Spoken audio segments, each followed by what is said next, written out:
네, 안녕하십니까. F4의 F1 H&M 한상태 책임입니다. 감사합니다.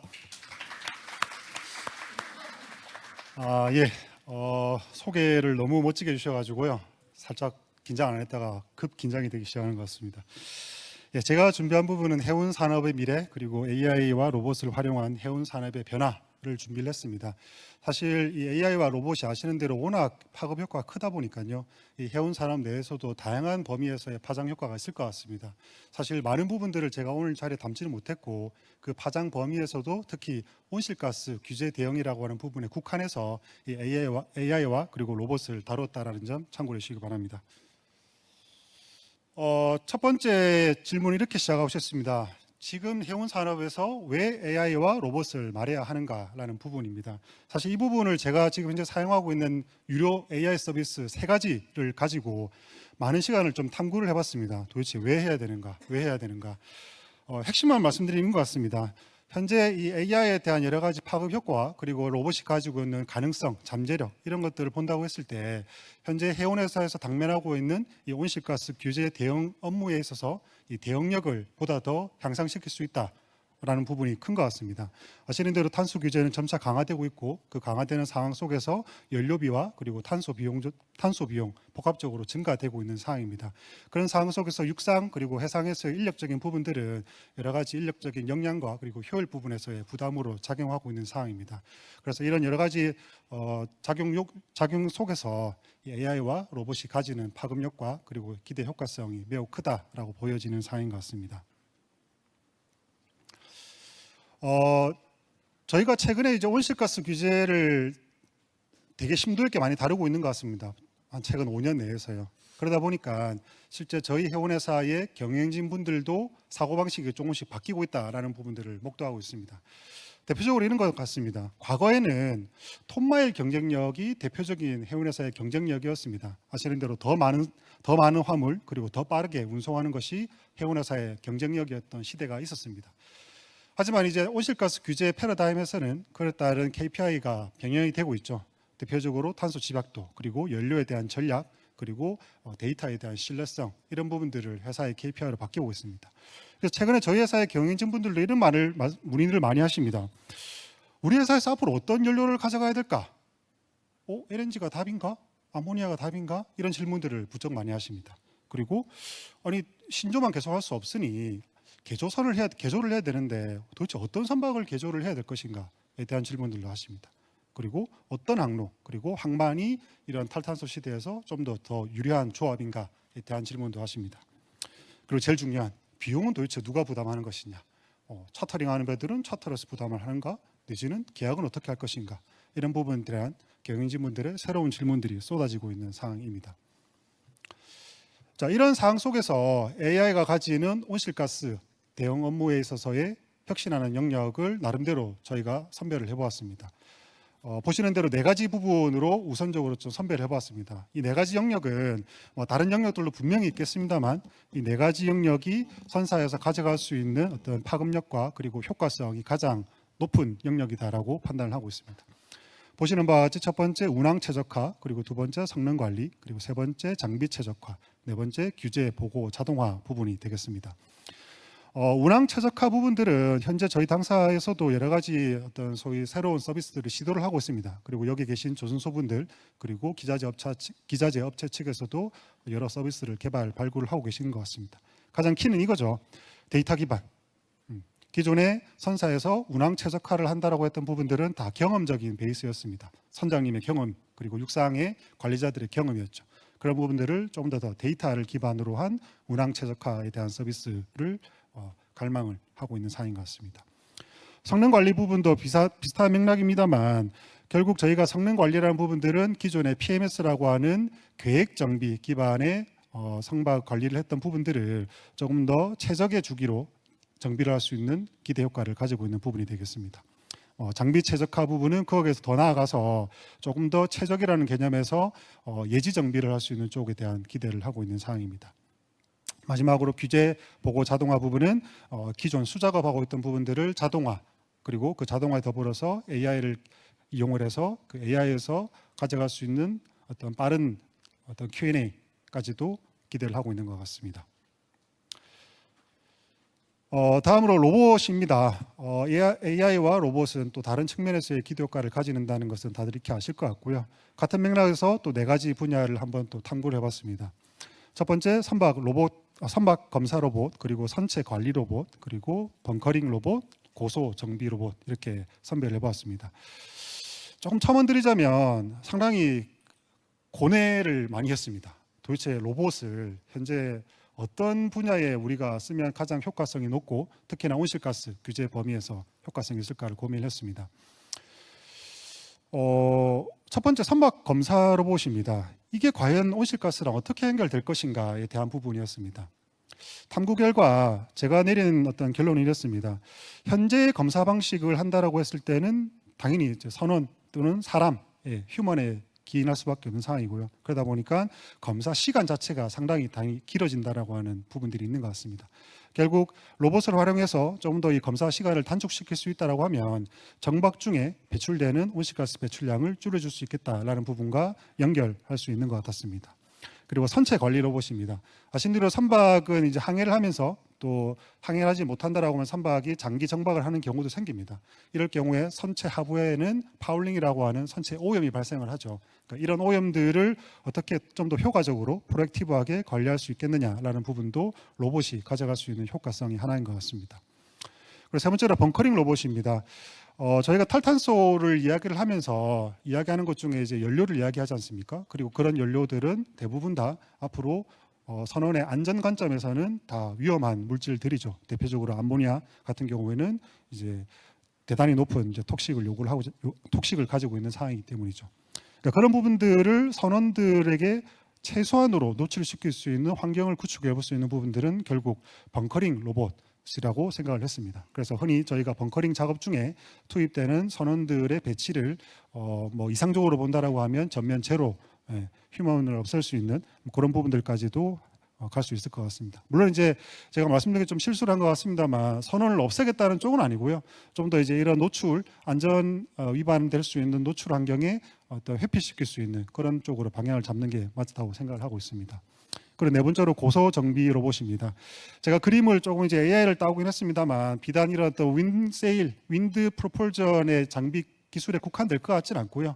저희가 컨테이너 같은 경우는 라싱 작업도 하고 있고 또 여러 가지 고소 정비 작업들을 상해 중에도 하고 있습니다. 그래서 그런 고소 정비 작업 시에 어떤 안전에 노출될 수 있는 부분들을 최소화할 수 있는 그런 부분들도 같이 갈 수 있을 것 같다고 생각을 했습니다. 자, 그럼 이제 두 가지를 머징을 시켜야 되겠죠.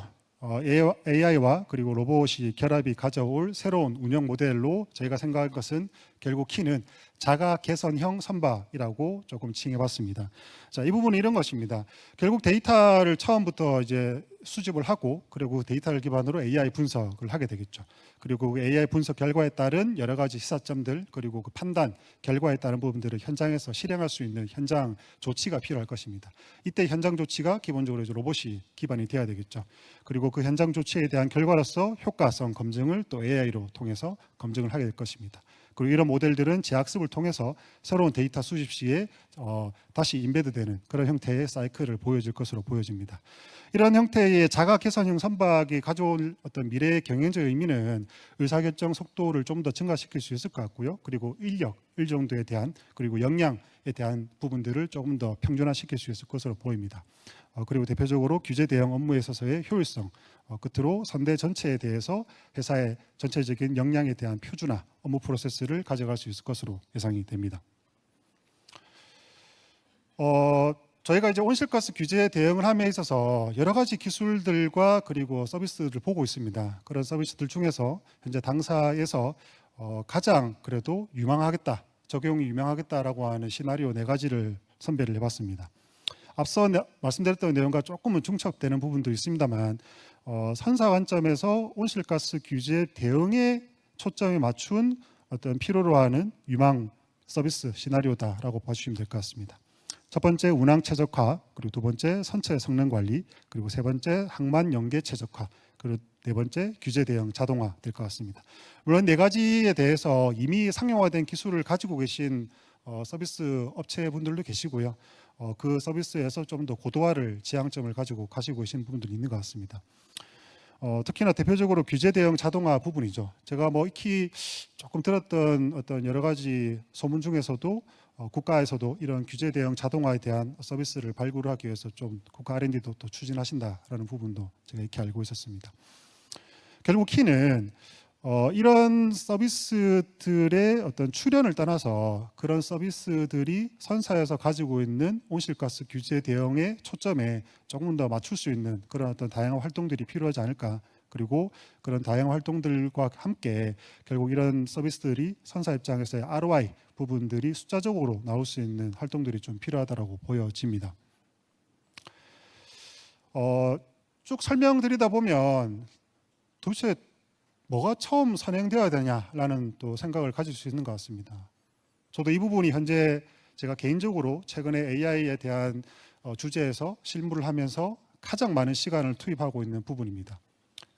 데이터입니다. 네, 잘 아시는 대로 데이터가 가장 중요하고 데이터가 끝이다라고 해도 과언이 아닐 텐데요.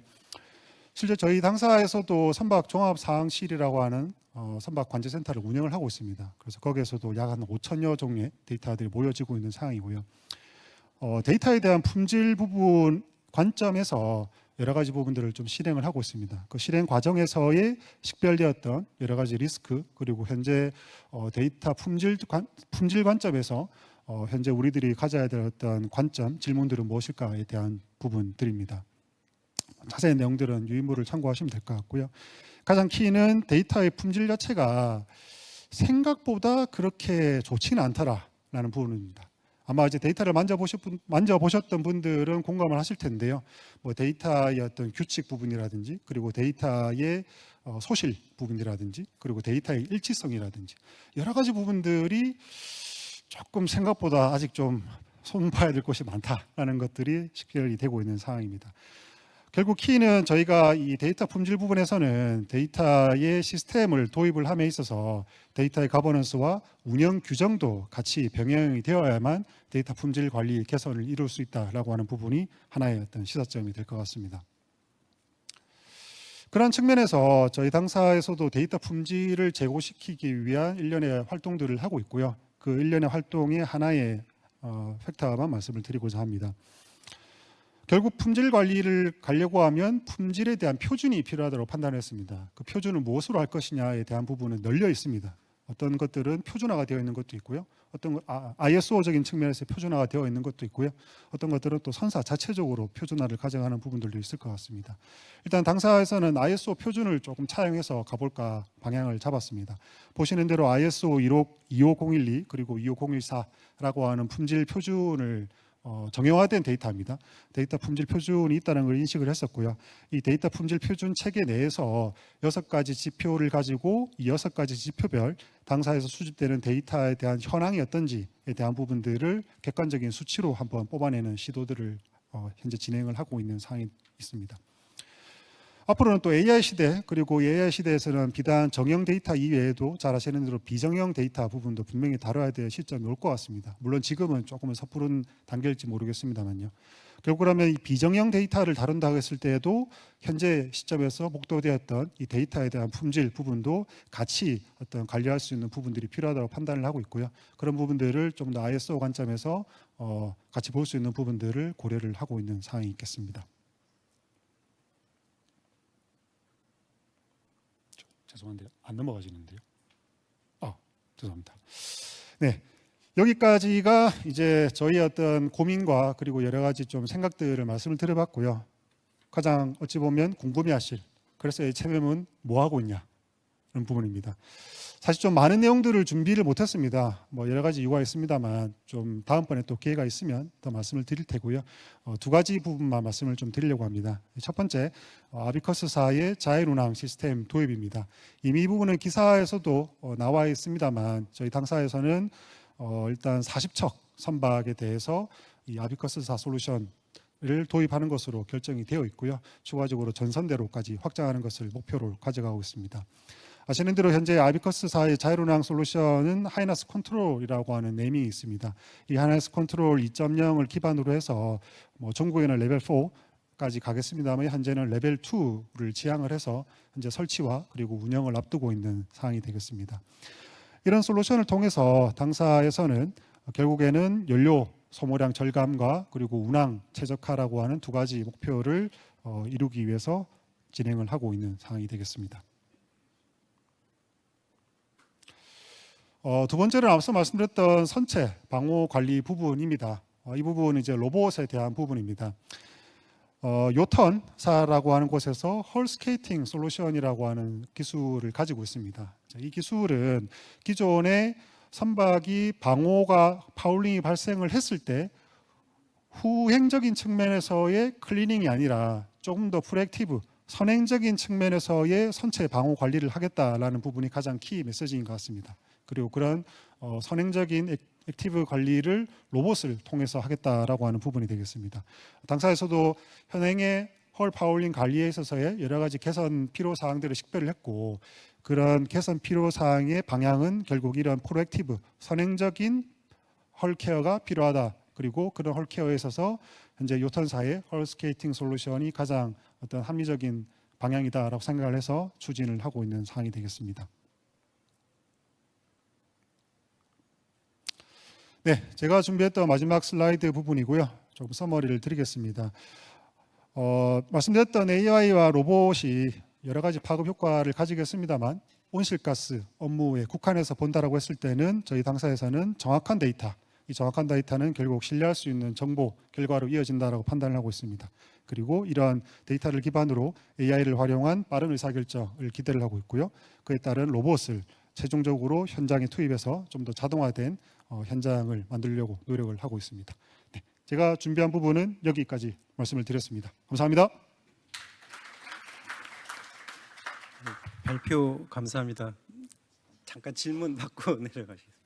전반적으로 이제 말씀하신 거는 환경 규제나 뭐 어떤 경영 패러다임 변화에 따라서 AI나 로봇이 필요할 수밖에 없다는 얘기도 하셨고, 그다음에 다양한 문제가 있는데 그것들을 어떻게 선사해서 이제 해결하려고 노력하시는지에 대해서 말씀을 해주셨습니다. 들으시고 혹시 질문을 있으시면 손을 들어주시면 감사하겠습니다.